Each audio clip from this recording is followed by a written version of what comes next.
W-E-L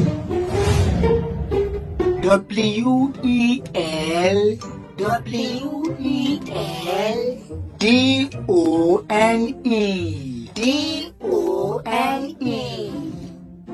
Well done. Well done. Well done. What? Well done.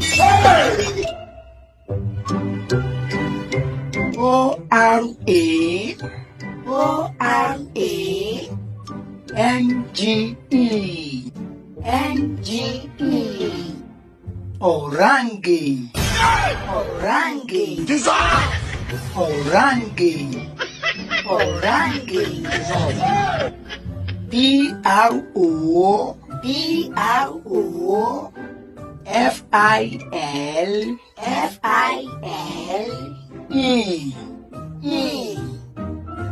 Profile. Profile. Profile. Oh my days. Profile. Q-U-E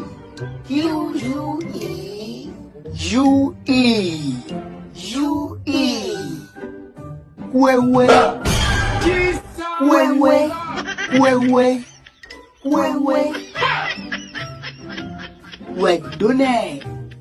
Wedone. Hey! Orange. Profile. Oh! Profile. This man! Wewe. Jesus! Oh! Laugi and Leon. Laugi and Leon. Laugi and Leon. Laugi and Leon. Oh, no.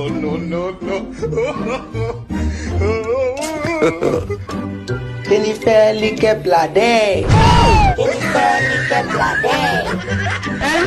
Jennifer like blade. What? Jennifer like blade. Jennifer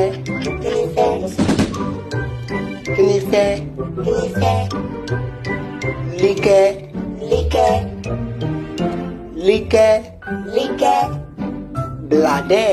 Oh, blade. Jennifer like blade.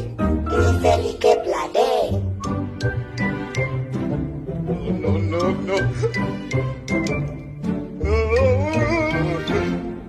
Telesom Munisation.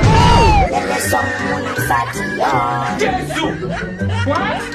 Telesom Munisation. Telesom Munisation.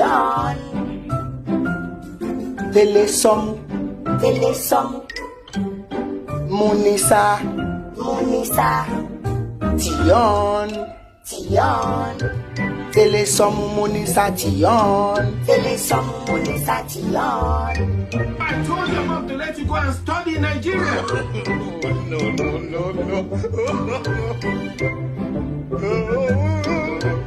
Jamais Fulai.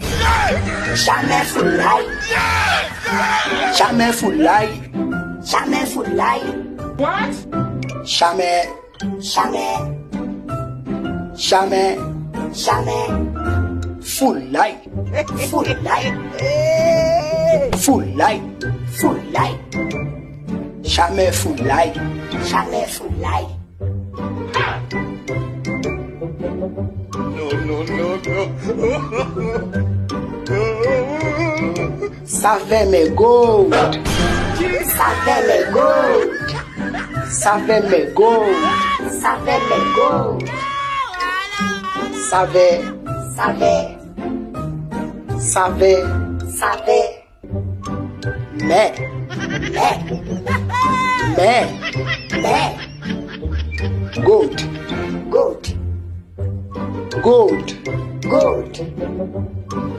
Ça fait mes gold.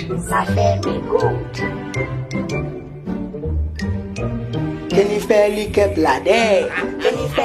blade. Telesom Munisation.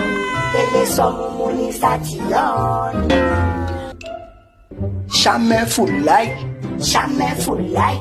Hey! ça fait mes gold. Ça fait mes goûts.